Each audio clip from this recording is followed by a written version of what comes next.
pre-2001, government we don't think and say we need for expand water supply to the provinces after the war, and then in 2001 they table an act, a bill and parliament will later become an act, so we call Salwako Act 2001. That act they begin Salwako the mandate for do water supplies in big towns them across the countries, including Makeni, Lunge, Bo, Kenema, and the like. But over the years, in 2017, again, another act be tabled in Parliament, where bill be tabled in Parliament will later become an act we call Salwako Act 2017. We give Salwako the mandate. Initially in the first act, we mandate now be from Allentown to the rest of the country. But with this new mandate, the scope was shifted a little bit. Goma's jurisdiction was moved to Waterloo, up to Waterloo, and we take out from Songo to the rest of the country. And then we get more span for cover across the country. That is how we became an act of parliament, and ever since we've been in operations. We have offices in Bo, Kenema, Makeni, and then Bon, Thailand, Pujong, Kailao, Magboroka, Mile 91, and the likes. We, as they operate both as a state-owned enterprise, which means not a company where they operate for make sure say we meet the expectation, if not exceed the expectations of we stakeholders. We include government itself, we employees, we customers, and other interested parties. So this is the function of the state-owned enterprise, and as an agency of government, we implement programs and projects for government. Before we enter inside the programs and projects for government, some people then go get them a bit confused, you know, Salwako, Sierra Leone Water Company with Guma Valley. So I go allow you throw some light in that area. Waiting at the connection and disconnection between Salwako and Guma Valley. We mandate now for provide safe, affordable, and reliable water supply to the people of Sierra Leone where they under with jurisdiction as per the schedules where Parliament creates, meaning the one that we did from Shenge, now we're responsible for getting water take go all over the country. Then Guma now from Western Rural and Western Urban. Okay. You know, so now they so always in when I see Guma they do, we say they do now they with towns here. Only that we get more towns scattered all over the country for provide safe water supply services. So waiting at the status of water supply, you know, with Salwako in work in the country? Yes, in towns like Bo, Kenema, and Makeni, and other towns, then currently 10 stations they operate. And then we also they work on 6 way for operates, but then they under project. So let's argue the status. The status now that we they provide regular water supply, at least predictable in the areas there where they work. Nabo, Kenema, Makeni, Pujong, and Bon, Thailand, and that's we structured we operation in a way that we treat the water from river, and then we store them in our reservoir, and then we release them to customers there. So we not get for the operate almost on a 24 hours basis, you know, treating water with treats. This quantum will they get to keep them in our reservoir, they will release them. So basically it will operate almost like round the clock because of the kind of reservoirs they will get, and the ring system of we reticulation network, that is the distribution networks there, then serve the serve as reservoir. So basically that is what we do. And then at the end of the month or a certain period, we serve the bill like how Guma or EDSA the bill, or let's say Guma in this case, with a bill, and then we expect people there for pay them bills.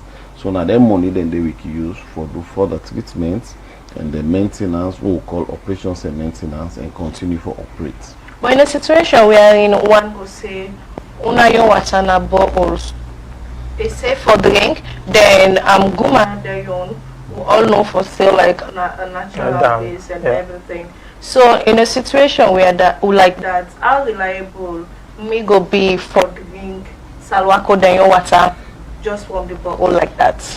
Okay, let's clarify something. We get what we call conventional system. For these big towns, not to boreholes we dey use. Okay. Now conventional water supply, where we intake points, we prefer for collect water from rivers like the Rokel River, the Sewa River, the Wanje River, and all those rivers where they close to the towns where they operate. Sometimes they can be 7, 8, 10, 11 kilometers off. But with the body, we build with stations and they treat water there and bring and come to we processing plants and then supply to the reservoir. So we they use conventional system just like Guma, Nabo, Kenema, Makine, all those places. We they do pre-treatment, we they do chlorination, we they use the same alum for those coagulations, we they use the same all the chemicals we Guma they do. Normal conventional water we need WHO standard.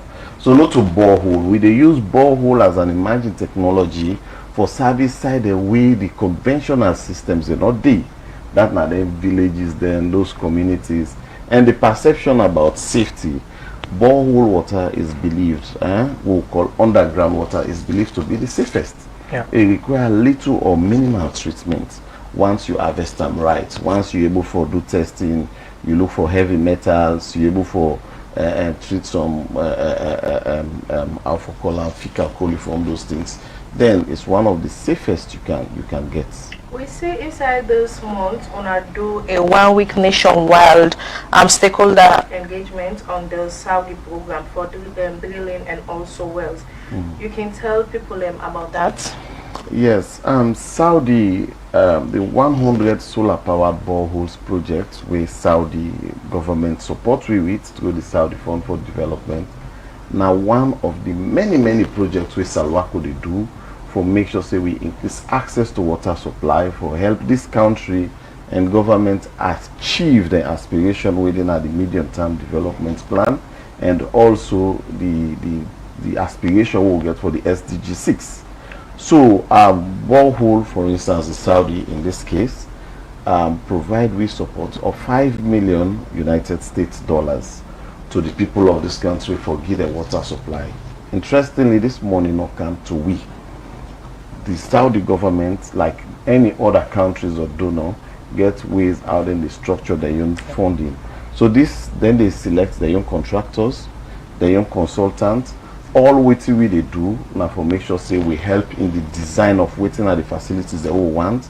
We agree that it's going to be 100 solar powered borehole, but how they get for look like, how depth they get for go, how the structures get for go, how many kilometers one the reticulation for go. Now we at Salwako provide the technical support for that. We your engineers there. Now they do the work, then they will send out to Saudi government, their engineers, and look at them, and then we agree at some point, and then we look at with communities, we go do stakeholders engagement again, we select those communities, government send the list to them, Saudi government approve, we get back to us, and the contractors and them hire the contractor and the consultant. So all we do as Salwako now for monitor the project and make sure say then deliver them projects here. And let me look at the area where owner they operate, you know, now upline, and most people then can say for deal with upline people are not really easy. So Fambulen go want know how, especially traditional leaders them, you know, chiefs them, how then they operate with on our upline. we get a very good stakeholder engagement and the respect for with traditional people and the local authorities like the local councils, them all who side with the operates. We also get a special department we call Department of Outreach, Communication and Stakeholder Management. We then, you know, for make sure say we keep there with stakeholders, they are happy, informed and satisfied with the work they do. So over the years we don't build that trust and the relationship with them. We they support them, then say they support we in areas them like climate change, protection of our catchment, even the police, protection of government facilities. So we get very good relationship with all the stakeholders them. But again, the stakeholders the way they operate with, you know, the country the way they all over. We get small communities and settlements all across Sierra Leone. So they too are people. So we get for make sure say we reach out to them with the services as essential as water. So we do that a lot. And that's very much impressive. So let me look small about this project. How this project align with the government Big Five agenda and also the medium-term development plan and the UN SDGs? Yes. Okay. So this particular project here, I think out for column a follow-up to waiting government start for do in 2018 when government of President Bioka Matawa then decide for construct 100 solar powered boreholes again now 14 chiefdoms, and the successes of those projects that inspire this kind intervention again. Okay. You know, so all over you go to communities in Mambulo, you go see them blue and white tank there. Yeah. You they see them and they get about 15-20 taps them all across. You go see the way they travel across the country. They are everywhere. Those are Salwako's facilities. When you go closer, you go see we scamper them. Everything we see blue and white is Salwako. That's our symbol. So government do that across. So now the Saudi also, you know, Sierra Leone is predominantly Muslim country. And then I'm not saying this is the reason, but they also felt obliged to say, let me support with brothers and sisters in Sierra Leone and then give these facilities. This will help we for let we able reach water closer to the doorsteps of 250,000 people at least with this 100 solar power boreholes. The calculations is there. You understand? So when you look at this kind of intervention, it's about increasing access, the SDGs more or less increasing access to water. Today, before the intervention of this water, maybe somebody will need for waka 15, 20, 30 minutes for going to the stream or for going to the near the next water point we available for get drinking water. But if this come now, they bring 1 kilometer, each borehole community will benefit, each community will benefit. They get 1 kilometer away, some will go 5 kilometers, so 3 kilometers, so 10 kilometers, so 10 meters, so or 100 meters, whatever is it that you apportion that 1 kilometer day. Guess what? They bring the water closer to the doorstep of the people at the various communities. So in itself, it helps in the achieving the aspiration in the medium-term development and also the SDG 6. You know, you make mention of a borehole, you make mention of the solar stuff that they do, and also a well. One go on for no. Is it just the main headquarter community towns or also the villages, them, each and every village of the province, their facilities that are so available? Well, like I tell you, we communities they're so big, but when you do Freetown, you hardly understand this. Yeah. You get some communities, they get 10,000 people, 5,000, 4,000, 3,000 people, but they are large communities when you go to those places. So what we did, we leverage on the council, the local council, the district development plans, where the councillors can tell them, the community tell them, say, oh, we need borehole here, we need this. They say, put another plan, say, we would like to do this, we would like to do this. So, of course, they will not have all the money. But when we get the kind of there now, we approach them, we need name of 10 communities within this district that can benefit. So, this is how we look at this. Then we also look at the budget, the national budget. Anytime councils they say they can present, they show their aspiration. Okay, this community not get, this community not get, this community not get.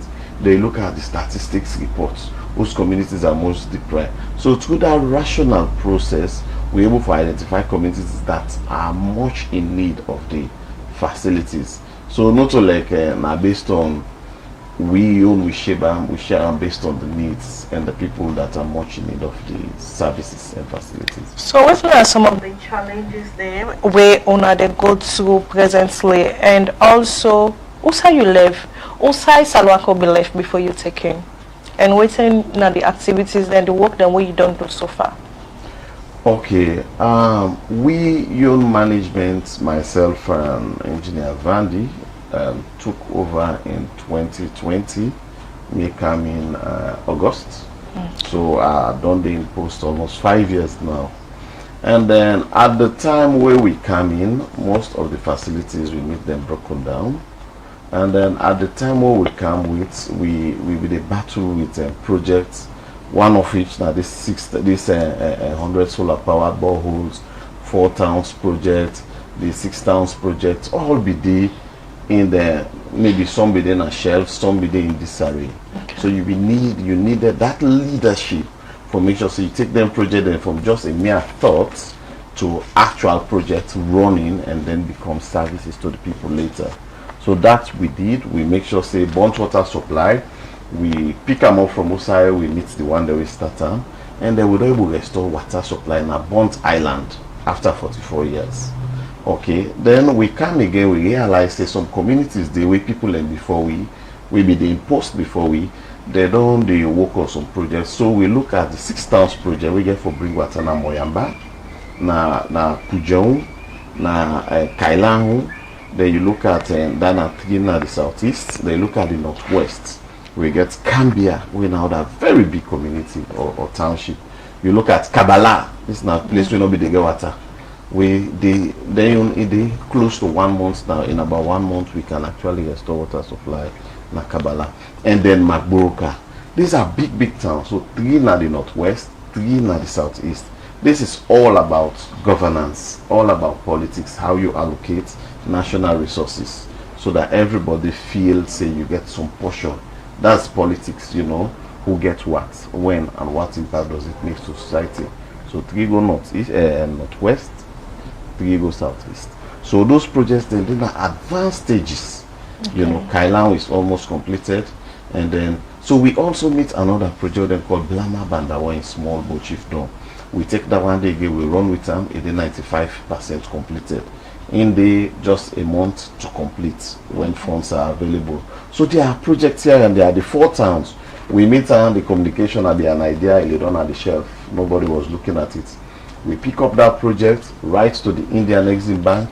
Constantly they write Sunday, they take 2-3 months and they reply you, or Sunday 1 year they don't reply. We still persist. Use other channels, we reach out. Now Indian Exim Bank don't approve them with at the tail end for let the implementation start. And once that is done, with the bring water, that project they bring water to Jala, we host the university, pipe-borne water, not boreholes, you know. And then Mongo, when I be a new district headquarter town where they create. It's far closer to Guinea. Then say go get access to pipe-borne water supply. Matujong is a district headquarter town. For most small, no member say Watabi did that those places. They say they can get pipe-borne water. Daru, these are township. So you see how scattered they are. Slowly, small, but we make sure say progress is being done. Doctor, let me lay more emphasis on the challenges, especially for work not inside and day. Let me look at infrastructure. How una they face challenges when it comes to infrastructure? Interestingly, since this now almost a new company, I would say we start 20 something years ago, we began the benefit for start with infrastructures they right. Most of which, the first one like for Bo Kenema and McKinney, we call people other best engineers from other parts of Africa and the world.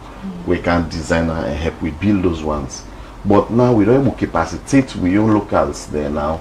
All designed for we own like Pujonwa, they tell you about all the things in the corner. We own local engineers there now they do them. We own water supply engineers and they are very good guys. We need to bring with man again.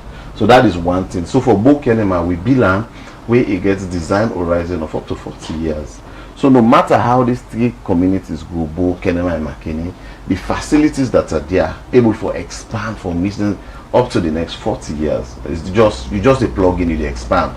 So not like that system that was built for 1 million people, where there's almost million user. No, it's a system that was built with the foresight that the communities might grow into due to urbanization. So these are the things that we don't struggle with that. What we struggle with is the high cost of energy. Energy prices, they go up. And then for treat water, for instance, like Gelen to Bo, Gelen is like Gundama 7 miles to Bo, you understand? So for push that water, you need energy. So now energy we use pump, of course, for pump and go now a place we call Joma. So these are all the cost of the energy we pay to the national grid is high. If we decide not for use the national grid, say they use generator, we dey use like 100 liter, you know, of fuel per hour. So if we have to run this system for like 10 hours to 12 hours, when are the minimum required, so that we get enough water for supply the communities, you know, you do the calculations. So with this way they talk, with in line with this on a new projects with the Saudis, because we see the Sudanese, I mean, we see say they go na some solar and everything. So how you see that in line with this for help out the cost of the energy with the solar? Yes, I will answer that one quick, but I'll just continue again a little more. So that now the one challenge we really get. Then the other challenge we really get now climate change itself. Since most of conventional systems required raw water from the surface water down at the river them, people and the way then they cut and expose this surface area, and they make the water they evaporate so fast due to the excessive heat. But not so that's not the issue now. The issue now that they can't do illegal mining, or whether it's legal or illegal, we don't know.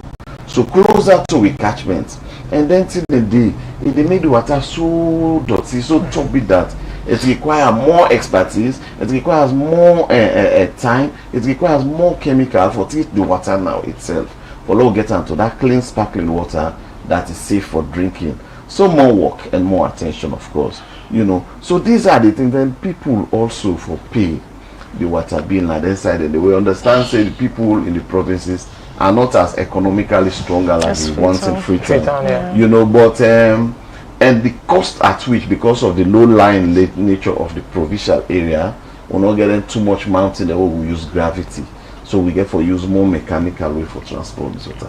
So it's the cost of operation is high, but governments they support we as best as they could.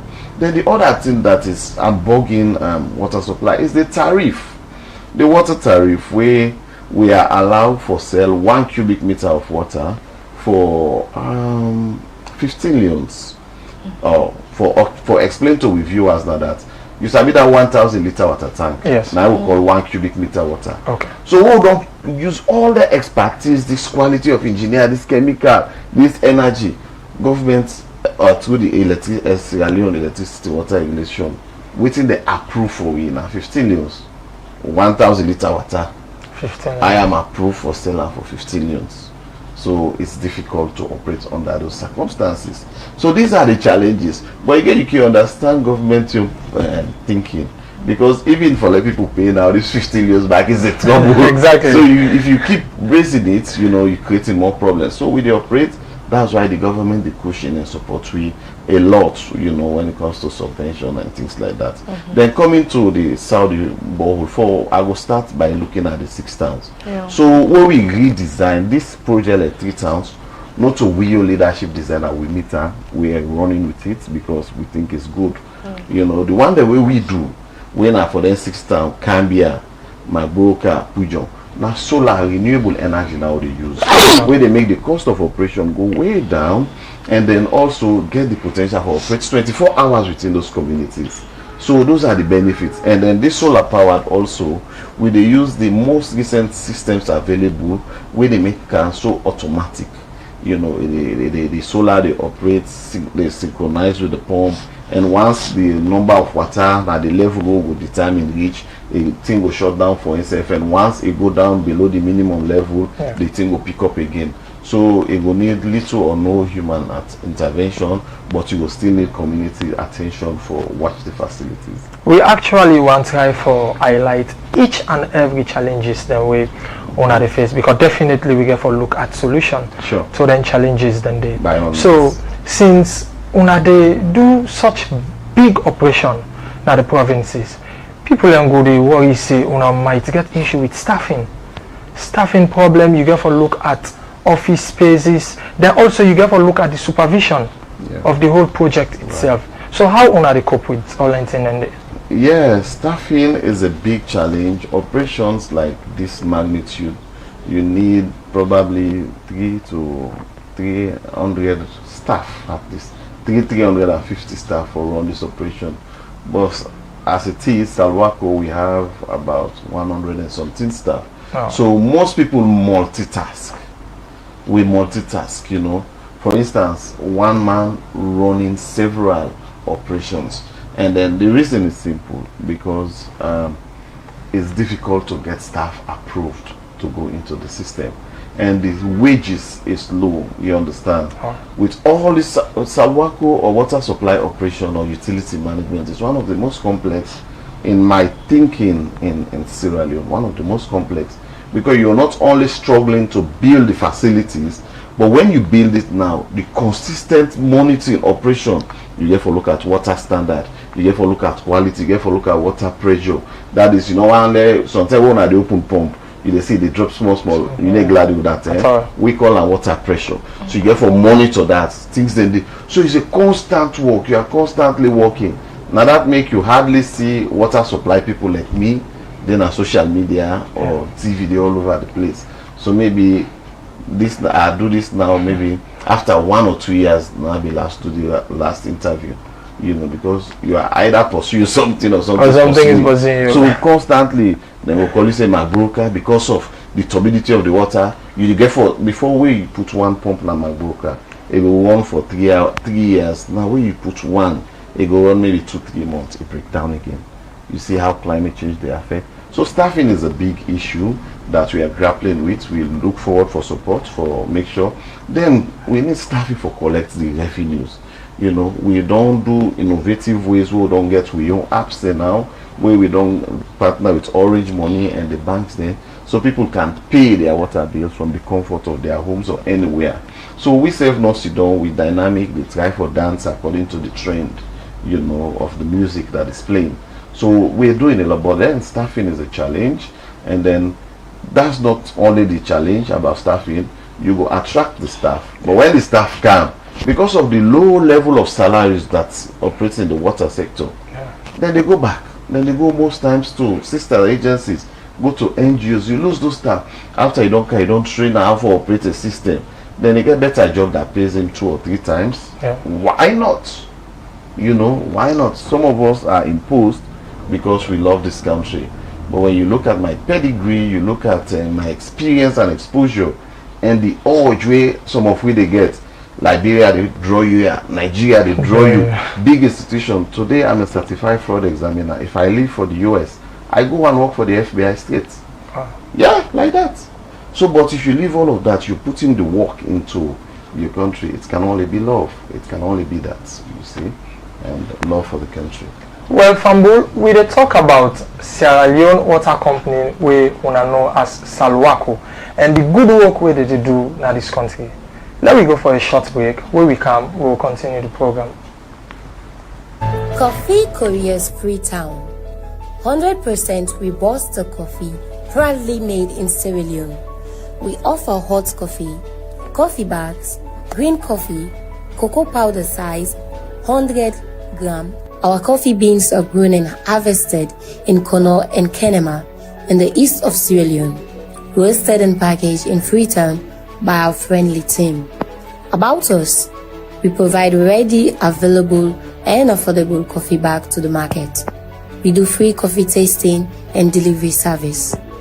We do coffee consulting service. We do coffee guide and training. We do coffee tour. Our facilities: breakfast, meetings, training, and Wi-Fi. For wholesale, you can contact us on the number +232 8826 3333 or visit the nearest supermarket at 47 Wonsab Drive, Spur Road.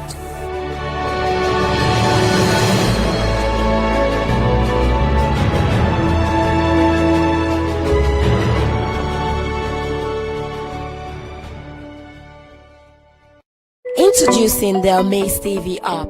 Entertainment everywhere, anytime. Key features include unlimited live streaming, live TV, high quality streams, and on-demand content. It has a user-friendly interface, personalized recommendation, can be accessed anywhere, and more. Download the AMAZE TV app from Google Play Store or App Store. Why wait? Download the AMAZE TV app today for more content. You can also visit us at our website www.amazetv.sl.live. Also catch up with us on all our social media platforms.